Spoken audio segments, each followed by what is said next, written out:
నారాయణమూర్తి గారు పెద్ద మనిషి, మంచి ఆయన, మంచి మనసున్న ఆయన.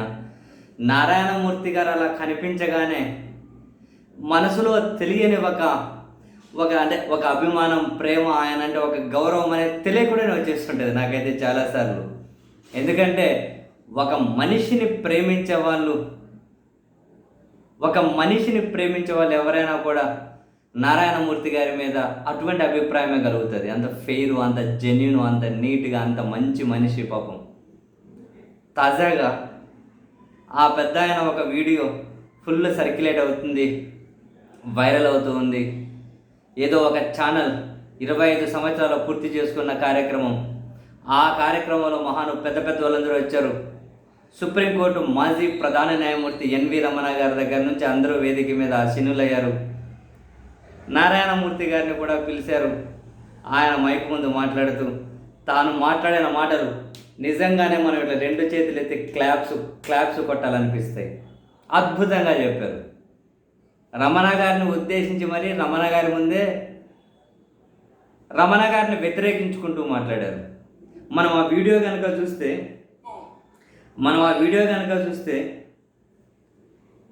ఎన్వి రమణ గారు చాలా అంటే ఏమంటారు, మన ఊర్లలో భాషలో చెప్పాలి అంటే చాలా ముభావంగా అసలు ఒక దిక్కు తెలియని పరిస్థితిలో ఉండిపోయారు. తన ఫేస్ ఫీలింగ్స్ అయినా, బాడీ లాంగ్వేజ్ అయినా చూస్తే. ఆ నారాయణమూర్తి గారు మాట్లాడుతూ ఉంటే తెలుగుదేశం పార్టీకి సంబంధించిన టీవీ ఛానల్ యాంకర్లు వాళ్ళు వీళ్ళు పాల్గొన్నారు. అందరి మొహాలు బిక్కమొఖం వేసి, అందరి మొహాలు ఎండిపోయి ఉన్నాయి. అందరూ మనల్ని ఇరికిచ్చేటట్లున్నారు కదా, అట్లే మాట్లాడారని. ఆయన మాట్లాడిన సబ్జెక్ట్ ఏంది? మా ఊర్లో ఫస్ట్ BA చదివింది నేనే. BA చదివాం, MA చదివాం, అన్నీ చదివాం. కానీ తీరా ఉద్యోగానికి పెద్ద పెద్ద పోస్టులకు, పెద్ద పెద్ద ఉద్యోగాలకు, పెద్ద పెద్ద పరీక్షలకు రాసేకపోతే అంత ఇంగ్లీష్లో ఉంటుంది. మాకు ఇంగ్లీష్ రాదు. మేమేం చేసాం? గుమస్తాలు అయ్యాం, క్లర్కులు అయ్యాం, ఈ దేశ సార్వభౌమత్వాన్ని కాపాడే జవాన్లం అయ్యాం. ఇంగ్లీష్ వచ్చిన వాళ్ళు ఏమయ్యారు? IASలు అయ్యారు, IPSలు అయ్యారు, పెద్ద పెద్ద పొజిషన్ లేకపోయారు. అందరికీ ఎన్వి రమణ గారిలాగా మంచి IQ ఉండదు. మరికొన్ని పేర్లు చెప్పి సర్వేపల్లి రాధాకృష్ణ గారిలాగా IQ ఉండదు.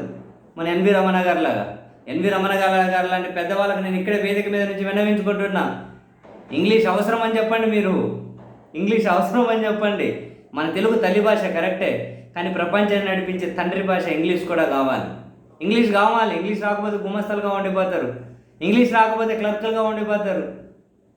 ఇంగ్లీష్ వస్తే IASలు, IPSలు పెద్ద పెద్ద వాళ్ళు అవుతారంటే పాపం ఎన్వి రమణ గారు ఆయన ఇంగ్లీష్ను వ్యతిరేకించారు కదా. జగన్మోహన్ రెడ్డి గారు ఇంగ్లీష్ మీడియం అని చెప్పినప్పుడు పేదలు చదువుకునే ప్రభుత్వ పాఠశాలలో రూపురేఖలు మార్చాలి, మంచి ఇంటర్నేషనల్ స్టాండర్డ్స్ పెట్టాలి అని పాపం పాలకుడిగా ఆయన తప్పించినప్పుడు ఈ మేధావులందరూ కూడా ఎంత వ్యతిరేకించారు.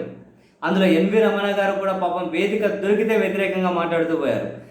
నారాయణమూర్తి గారు మాట్లాడుతుంటే ఏం చేయాలో తెలియక ఒక రకంగా బిక్కమొహం వేసేసారని అనుకోండి. బిక్కమొహం వేసేసారు. కావాలంటే మీరు వీడియో చూడండి.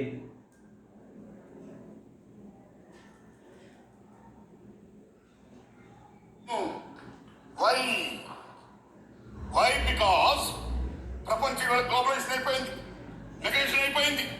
మరి ఉద్యోగాలు కావాలంటే ఇంటర్నేషనల్ లాంగ్వేజ్ ఇంగ్లీష్ కావాలి, ఇంగ్లీష్ రావాలి.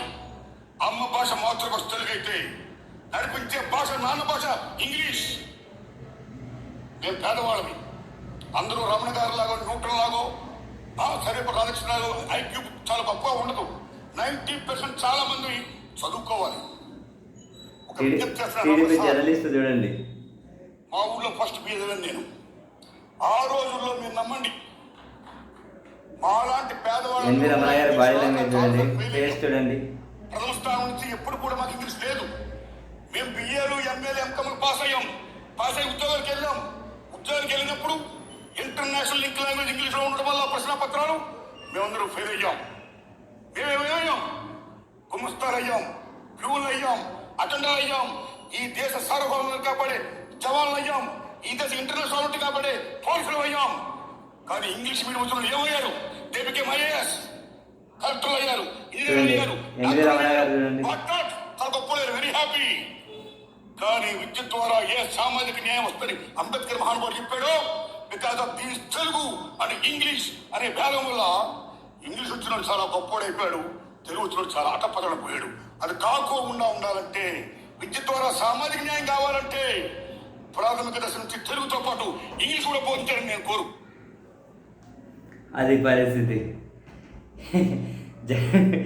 జగన్మోహన్ రెడ్డి గారు ఏ ఇంగ్లీష్ మీడియం కోసం అయితే, ఏ ఇంటర్నేషనల్ స్టాండర్డ్స్ కోసం అయితే పేదలకు ఎక్కడ ఒక మంచి విద్య అందించాలి, నెక్స్ట్ తరాలను మార్చే పెద్ద ఆస్తి విద్య మాత్రమే మంచికి ఇవ్వాలని పరితపిస్తే రకరకాలుగా వ్యతిరేకించారు. వ్యతిరేకించిన వాళ్ళందరూ అక్కడే ఉన్నారని తెలిసి మరి నారాయణమూర్తి గారు పెద్ద ఆయన మాట్లాడుతున్నారు అంటే నిజంగానే గ్రేట్. ఎంత అద్భుతంగా మాట్లాడారు. ఇంగ్లీష్ రాక గుమ్మస్తాలయ్యారు, ఇంగ్లీష్ రాక చిన్న చిన్న ఉద్యోగాలు చేసుకుంటున్నారు. ఇంగ్లీష్ వచ్చిన వాళ్ళు పెద్ద పెద్ద స్థాయికి పోయారు, ఐఏఎస్లో ఐపీఎస్లో. మా ఊర్లో నేనే ఫస్ట్ BA MA చదివాను అంటున్నారు. మాకు ఇంగ్లీష్ రాదు, ఏం చేస్తున్నాం అంటున్నారు. వీళ్ళు ఏం చేయాలో తెలియక బిగ్గమొహాలు వేసుకొని అందరూ చూడండి, ఒక టీడీపీ కాన్ఫిడెంట్గా అబద్ధాలన్నీ చెబుతూ ఉంటారు కదా, ఒక టీడీపీ యాంకరు. ఆయన ఇంకా దిక్కులు చూస్తున్నారు. ఎంత ఎంత ఎంత అయిష్టమైన బాడీ లాంగ్వేజ్ వేసుకొని ఉన్నారో చూడండి. ఇట్లాంటి వాళ్ళు ఏ బాడీ లాంగ్వేజ్తో కూర్చుంటే ఎవరికేమో వచ్చింది లేదు. నీతి వైపు, న్యాయం వైపు, మనిషి వైపు, సమానత్వం వైపు నిలబడాలంటే దమ్ము ఉండాలి, ధైర్యం ఉండాలి. నారాయణమూర్తి గారిలాగా ఫెయిర్నెస్ ఉండాలి. అట్లా ఉన్న వాళ్ళే మాట్లాడతారు. ఎవరండి పేదల వైపు నిలబడేది? ఎవరండి పేదల జీవితాలు మారాలనుకునేది? ఏదో ఉన్న చుట్టూ భజన కొట్టుకుని బతికేద్దాం అనుకునే వాళ్ళు ఎక్కువ మంది కనిపిస్తారు. నారాయణమూర్తి గారు లాంటి ఫెయిర్ మనుషులు చాలా తక్కువ మంది కనిపిస్తారు. వేదిక ఏదైతే ఏముంది, ఎవరు ఆస్తిలో ఉంటే ఏముంది, ఎవరు కోట్లు వేసుకొని బయట కోట్లు అందంగా వేసుకొని లోపల మాత్రం మంచి మనసు లేకపోతే ఎవరికి కావాలండి కోట్లు గీట్లు? అద్భుతంగా మాట్లాడారు.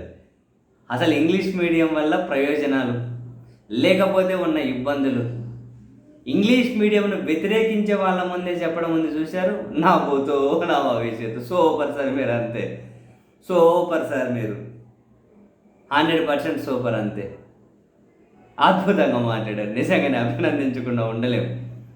ఎందుకంటే కొందరు మాట్లాడితేనే కొన్ని కనెక్ట్ అవుతాయి. వాళ్ళ మాటలో నిజాయితీ ఉంటుంది, బాడీ లాంగ్వేజ్లో నిజాయితీ ఉంటుంది, ఫెయిర్ థాట్స్ ఉంటాయి, స్వచ్ఛమైన ఆలోచనలు ఉంటాయి, ఎలాంటి స్వార్థం లేని మనుషులు. ఇటువంటి వాళ్ళు మాట్లాడాలి, ఇటువంటి వేదికల మీద మాట్లాడాలి. ఇంగ్లీష్ని పేదలకు మంచి విద్య అందించాలన్న జగన్మోహన్ రెడ్డి గారి ఆలోచనలను వ్యతిరేకించే వాళ్ళ ముందు మాట్లాడాలి. ఇది అద్భుతం అంటే.